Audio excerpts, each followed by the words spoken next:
사순절 세 번째 주일, 오늘 우리에게 주신 하나님의 생명의 말씀 믿음으로 받을 때 신약성경 마가복음 5장 35절로 43절을 받겠습니다. 오늘 우리에게 주신 하나님의 축복의 말씀 마가복음 5장 35절로 43절을 제가 읽어드리겠습니다. 예수께서 아직 말씀하실 때 회당장의 집에서 사람들이 와서 회당장에 이르되 당신의 딸이 죽었나이다. 어찌하여 선생을 더 괴롭게 하나이까? 예수께서 그 하는 말을 곁에서 들으시고 회당장에 이르시되 두려워하지 말고 믿기만 하라 하시고 베드로와 야고보와 야고보의 형제 요한 외에 아무도 따라옴을 허락하지 아니하시고 회당장의 집에 함께 가사 떠드는 것과 사람들이 울며 심히 통곡함을 보시고 들어가서 그들에게 이르시되 너희가 어찌하여 떠들며 우느냐? 이 아이가 죽은 것이 아니라 잔다 하시니 그들이 비웃더라. 예수께서 그들을 다 보내신 후에 아이의 부모와 또 자기와 함께한 자들을 데리시고 아이 있는 곳에 들어가사 그 아이의 손을 잡고 이르시되 달리다굼 하시니 번역하면 곧 내가 내게 말하노니 소녀야 일어나라 하심이라.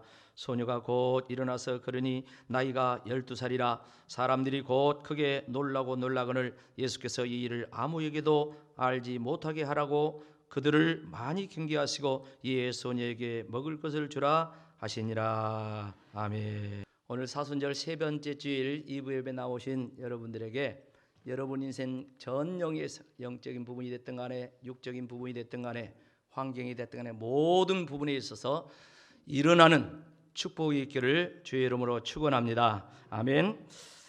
낙타는 하루 일을 시작하고 마칠 때에 주인 앞에 저렇게 무릎을 꿇는다고 그럽니다. 주인은 사실 낙타의 사정을 잘 알아요. 그래서 낙타에게 주인이 알아서 알맞게 짐을 실어줍니다.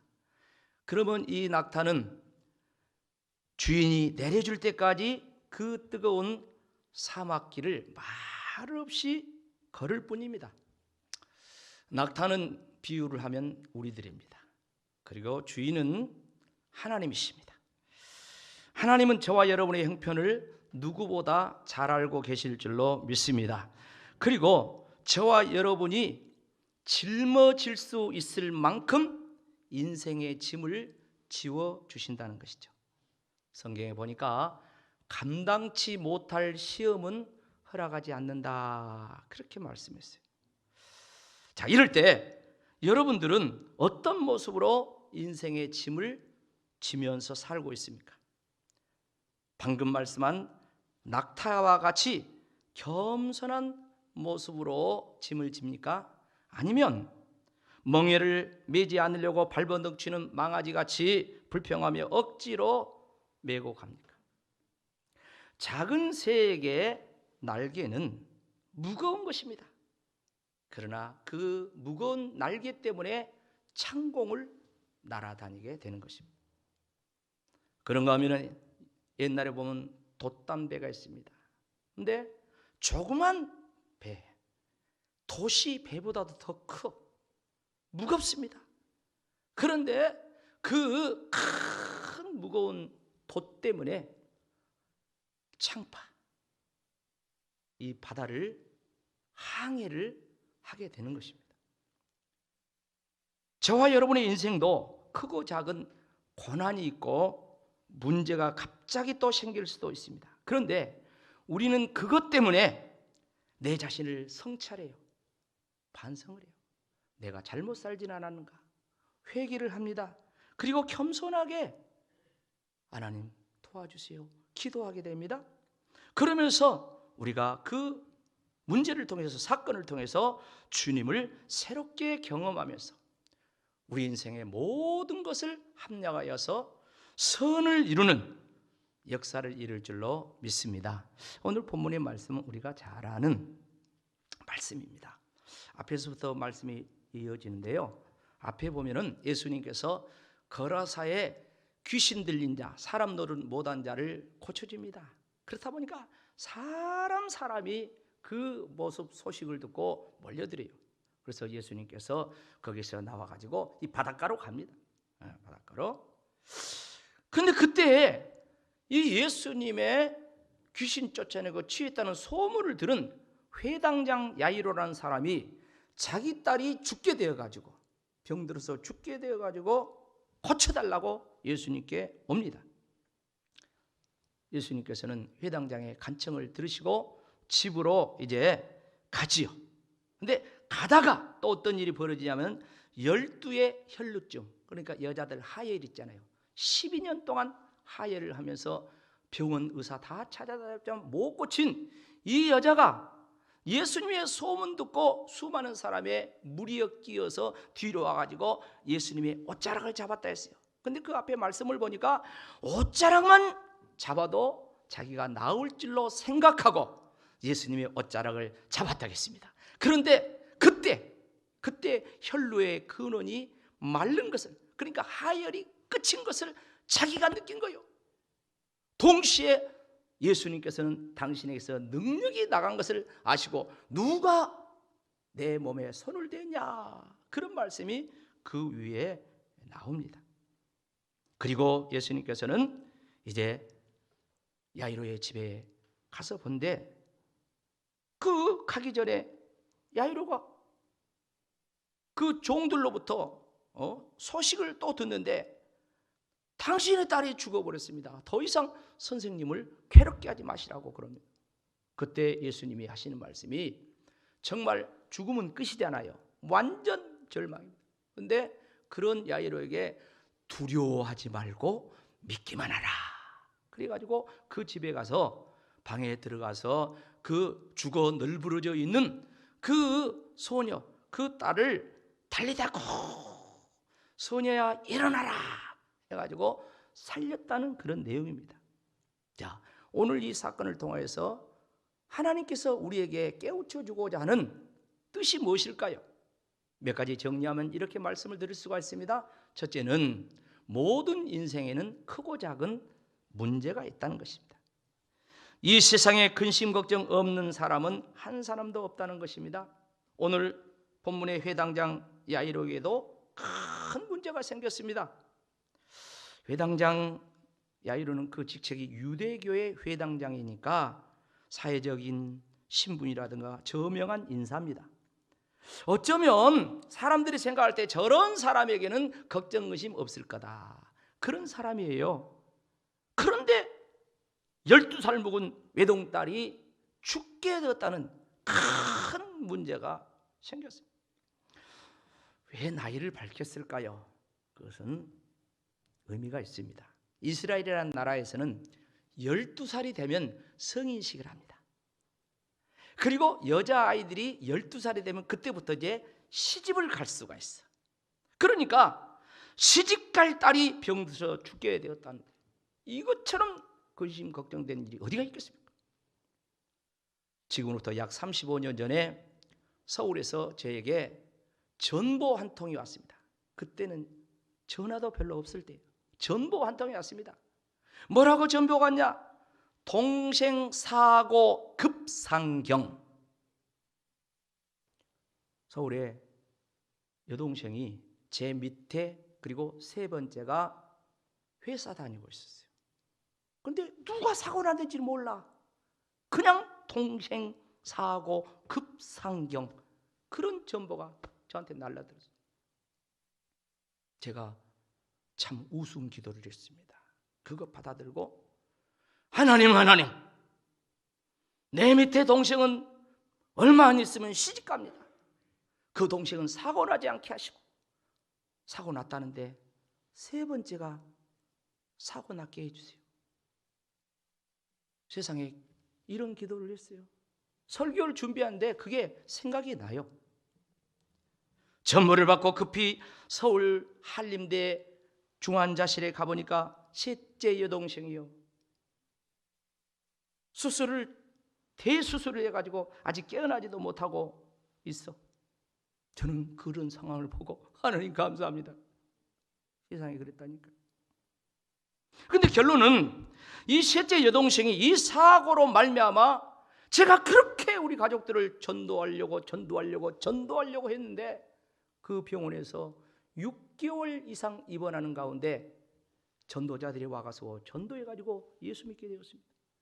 그리고 믿는 정도가 아니라 정말 좋은 믿음을 갖게 되었고, 지금은 서울에서 전도사로, 그리고 어린이 전도협회라는 전문 사역기관의 사역자로, 그리고 복음 가수로 열심히 활동하고 있습니다.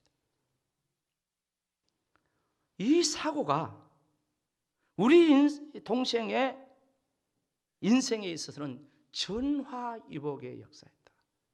본인도 지금도 그렇게 이야기합니다.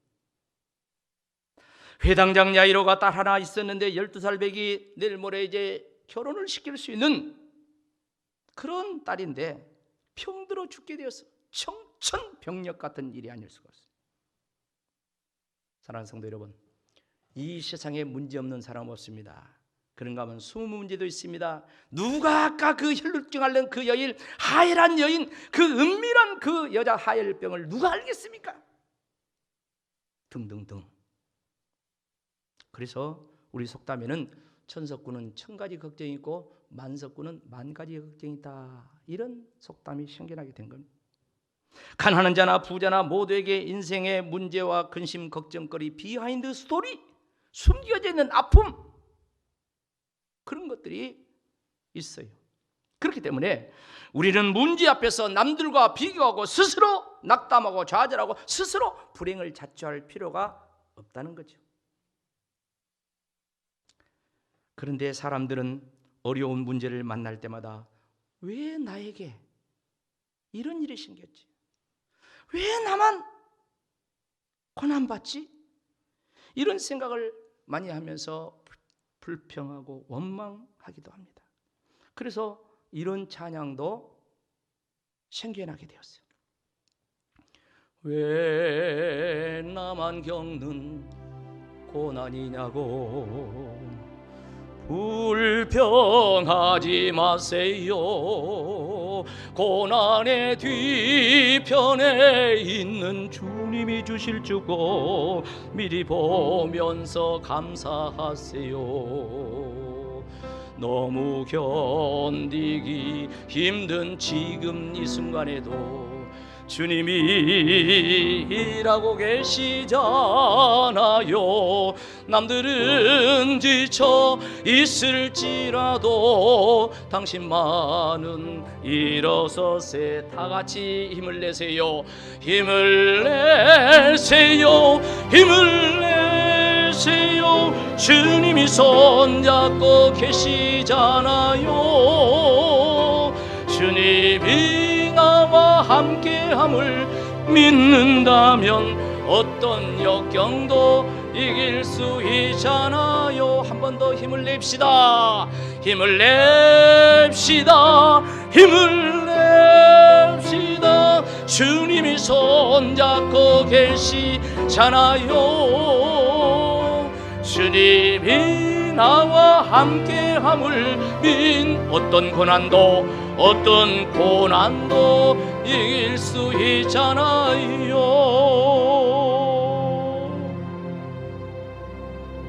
누구에게나 어떤 사람에게나 다 문제, 근심, 걱정, 고난이 말 못할 사연들이 있다는 것을 오늘 깨우쳐줍니다. 두 번째, 뭘 깨닫게 만듭니까? 그것은 회당장 야이로가 이 문제를 가지고, 자신의 문제에 딸의 문제를 가지고 예수님께 나아갔다는 것이죠. 주님께 가지고 왔다는 것입니다. 야이로는 종교 사회적인 신분으로 지위가 있는 사람이기 때문에 사실 문제 해결을 위해서 나름 백방수고 노력했을 것입니다. 병원에도 다녀가 봤을 것이고 또 약은 약이며 다 써보았을 것입니다. 그러나 결국 딸을 살릴 수 없다는 그런 결론 앞에 들려오는 예수님의 소문 듣고 찾아갔어요. 예수님 바닷가에 계셨죠? 찾아가서 주님을 만나는데 어떤 태도로 찾아갔습니까? 우리가 예수님께 문제를 가지고 나오더라도 오늘도 지금 주님 앞에 나왔잖아요. 근데 태도가 중요한 거예요. 자세가 중요한 거예요. 오늘 마가복음 5장 22절 23절 앞에 보면은 이렇게 말씀하고 있습니다. 회당장 중에 하나인 야이로라 하는 이가 와서 예수를 보고 발 아래 엎드려 간곡히 구하여 이르되 내 어린 딸이 죽게 되었사오니 오셔서 그 위에 손을 얹으사 그로 구원을 받아 살게 하소서. 회당장 야이로가 예수님이 귀신도 쫓아냈고 병자도 고쳤다는 그런 소문을 듣고 바닷가까지 찾아갔습니다. 그런데 예수님 만나가지고 그 발 아래 엎드렸다고 했습니다. 여러분, 야이로는 공적인 신분으로 회당장입니다. 그러나 예수님은 공적인 신분이 전혀 없는 이름 없는 사역자요, 유대교회에서는 이단자 내지는 이상한 사이비로 생각한 그런 사람입니다. 그런데 지체 높은 이 회당장이 예수님을 찾아가서 체면 불구하고 발 아래 엎드렸다 했습니다. 근데 예수님 앞에 엎드린 곳이 방입니까? 아니에요. 길바닥이야. 길바닥에서 땅바닥에 엎드렸다는 것입니다. 여러분, 지금 우리는 최고 좋은 의자에 앉아 있습니다. 조선 8대에 이렇게 좋은 의자는 아마 없을 거예요. 우리 교회 의자가 최신식이고 최고 안락하고 최고 좋은 의자인 줄로 믿습니다. 우리는 여기 앉아 있어요. 그런데 우리가 이 야이로처럼 주님 발 아래 엎드리고 있는가? 그리고 그가 간절하게 기도했다. 간청했다. 이런 모습을 통해서 회당장 야이로의 그 간절함과 그 겸손함을 동시에 볼 수 있는 거예요. 태도가 중요해요. 태도가. 사랑하는 성도 여러분, 우리가 인생의 문제를 가지고 주님 앞에 나오는데 무슨 체면이 필요가 있겠습니까? 지금 내 딸이 죽게 되었는데 무슨 체면이 필요하겠냐?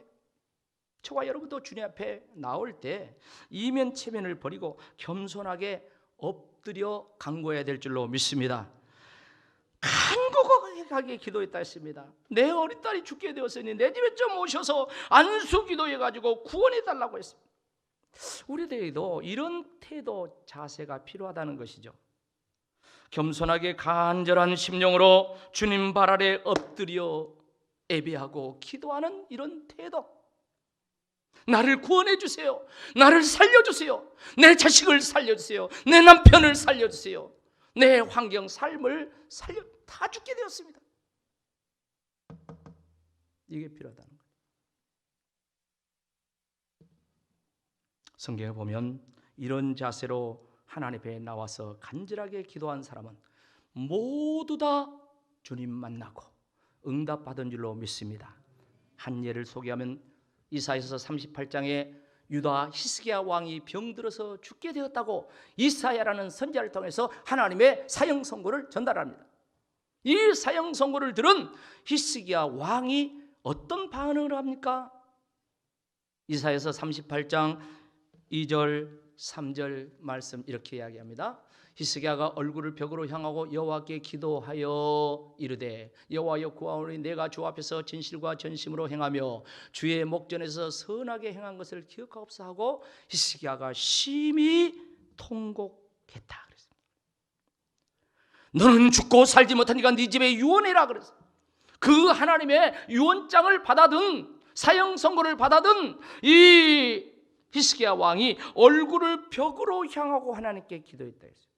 이게 무슨 말입니까? 자기 왕궁에 있는 그 벽을 향했다는 그런 말입니까? 그런 의미도 되지만 더 깊은 뜻이 있습니다.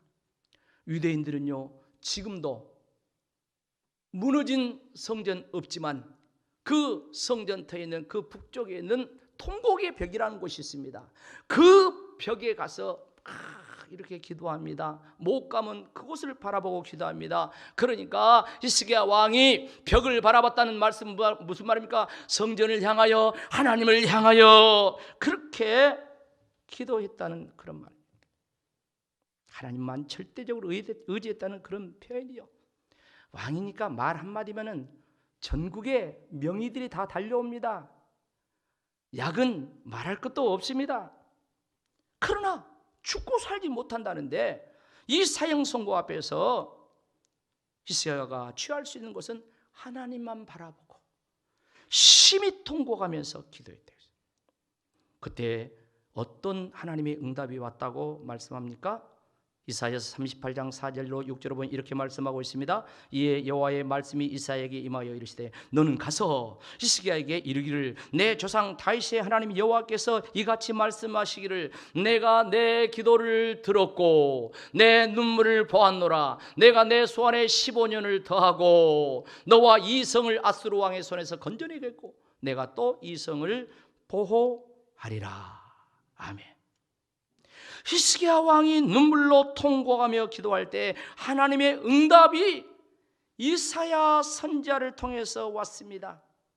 왜 그랬습니까? 이사야 선지자를 통해서 하나님께서 사형 선고를 전달하라고 했어요. 그래서 전달을 하고 이사야가 자기 집으로 돌아가고 있는데 그 어간에 히스기야가 하나님께 눈물로 통곡하면서 기도할 때 히스기야가 이사야 선지자가 자기 집에 도착하기도 전에 하나님의 응답이 와서 가던 발걸음을 바꿔서 다시 왕궁으로 가서 전달을 하는 것입니다.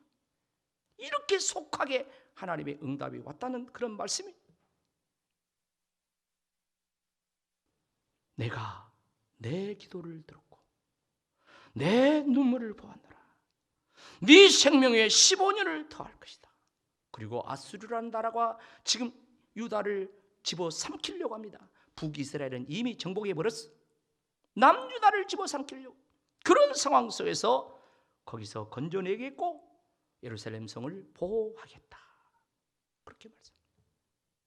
사랑하는 성도 여러분, 하나님은 지금도 저와 여러분의 기도를 듣기 원하십니다. 하나님은 지금도 저와 여러분의 눈물을 보기를 원하십니다. 하나님은 우리의 태도를 보고 계십니다. 간절하게 간곡하게 통곡하며 기도하되 주님만 의지하는 겸손한 태도를 보신다. 히스기야의 하나님이 저와 여러분의 하나님인 줄로 믿습니다. 오늘 말씀 속에 하나 더 우리에게 깨우치는 말씀이 무엇입니까? 드디어 예수님께서 기도하는 야이로의 문제 가운데 개입하셨다는 것입니다. 야이로가 간청하는 그 간청을 받아들이며 예수님께서 집으로 가셨습니다. 그때 도중에 집에 도착하기 전에 야이로 집에서 사람이 와가지고 딸이 죽었다고 하면서 더 이상 선생을 괴롭게 하지 말라고 합니다. 이 말을 들을 때 회당장 야이로는 한 가닥 희망이 있었을 거예요. 아플 때는. 근데 죽어버렸다 했으니까 완전히 절망이에요. 완전 어찌할 수 없는 그런 절망적인 상황입니다. 예수님도 들었어요.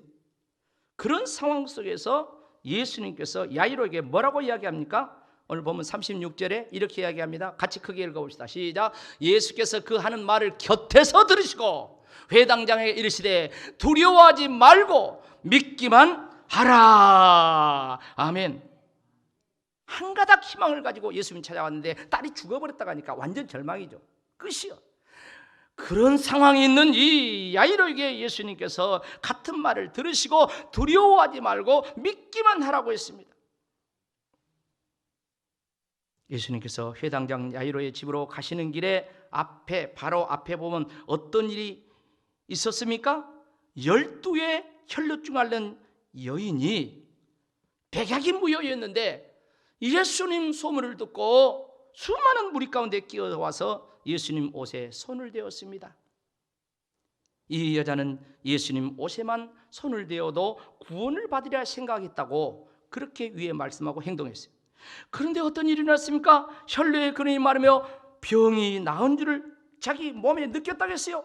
동시에 예수님도 당신의 몸에서 능력이 나간 줄 알고 누가 내 옷에 손을 대었냐고 묻는 내용이 그 위에 나옵니다.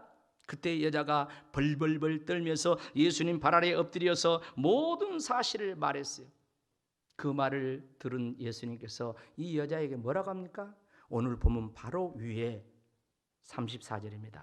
같이 읽어봅시다. 시작. 예수께서 이르시되 딸아 내 믿음이 너를 구원하였으니 평안히 가라. 내 병에서 너의 건강할지어다. 아멘. 사랑하는 성도 여러분, 딸이 죽었다고 하는 소식을 듣고 완전 낙담하고 있는 이 야이로에게 두려워하고 믿기만 해라. 너 오는 길에서 12의 혈루증 앓는 여인 믿음으로 병 고친 것 봤지 않느냐? 야이로야, 너도 두려워하지 말고 믿기만 해라. 그러면 네 딸도 살아나리라. 할렐루야. 그렇게 이야기하는 거예요. 사랑하는 성도 여러분, 저와 여러분도 우리가 가지고 있는 문제가 어떤 것이든 절망과 좌절과 낙담의 큰일, 완전히 죽음이라 할지라도 두려워하지 말고 죽은 자도 살리신 예수님을 믿기만 하면 지금도 역사하실 줄로 믿습니다. 예수님께서 집에 가서 보니까 사람들이 떠들면서 막 울고 있어요. 통곡을 합니다. 그때 예수님이 뭐라고 합니까? 39절 말씀 보면 들어가서 그들에게 이르시되 너희가 어찌하여 떠들며 우느냐? 이 아이가 죽은 것이 아니라 뭐더라? 잔다 그랬습니다. 예수님이 안 죽고 잤다고 했어요. 그러니까 그 밑에 말씀은 사람들이 비웃었다. 아이고 저 죽었는데 무슨 소리 하고 있어? 이렇게 이야기합니다. 그러니까 예수님께서 그런 사람들, 비웃은 사람들, 믿지 않는 사람들 다 내보내고 그 부모와 그리고 베드로, 요한, 야고보만 데리고 아이가 죽어있는 방에 들어가가지고 거기서 예수님께서 기도합니다. 뭐라고 기도했습니까? 41절 다시 보면 이렇게 이야기합니다. 그 아이의 손을 잡고 이르시되 달리다고 마시니 번역하면 곧 내가 내게 말하노니 소녀야 뭐더라? 일어나라. 우리 달리다고이란 말을 잘 알잖아요. 내가 내게 말하노니 예수님이 하신 말이에요. 소녀야 일어나라. 그래서 죽은 아이가 살아났어요. 사랑하는 성도 여러분, 우리가 인생을 살아가면서 항상 잊지 말고 명심해야 될 사항이 있습니다. 그건 뭡니까? 마귀는 항상 우리를 쓰러뜨리고 넘어뜨리는 역사를 일으킨다는 거예요. 예수님께서 분명하게 이 사실을 말씀했어요. 요한복음 10장 10절에 보면 다 같이요. 도둑이 오는 것은 도둑질하고 죽이고 멸망시키려는 것뿐이요 내가 온 것은 양으로 생명을 얻게 하고 더 풍성히 얻게 하려는 것이라. 아멘. 여기서 도둑은 영적으로 마귀를 상징합니다. 마귀가 우리에게 와가지고 달콤하게 유혹을 하지만 결론적으로는 도둑질하고 죽이고 멸망시키는 것뿐이요. 에덴 동산에서 지금까지 그래 왔어요. 마귀는 우리의 인생을 항상 쓰러뜨리고 넘어뜨리고 망하게 만드는 것이 마귀의 역사예요. 그러나 우리 예수님께서는 양으로 생명을 얻게 하고 더 풍성히 얻게 하시는 것이다. 예수님은 생명의 역사를 일으키신 줄로 믿습니다. 살리는 역사입니다. 예수님은 오늘 본문 말씀에서도 살리는 예수님, 생명의 주인, 그걸 이야기하는 거예요.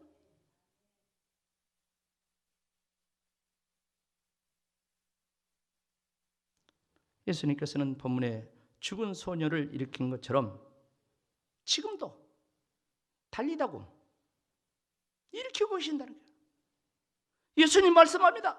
일어나, 일어나라. 쓰러진 자여, 넘어진 자여, 영육간에 죽은 자여, 일어나라, 일어나라. 지금도 달리다금의 역사를 일으키고 계시는 거예요. 사랑하는 성도 여러분, 인생은 누구든지 크고 작은 문제가 있어요. 남이 알지 못한 비하인드 스토리라 가지고 아픔이 있어요. 고통이 있어요. 죽음과 같은 절망이 있을 수가 있습니다.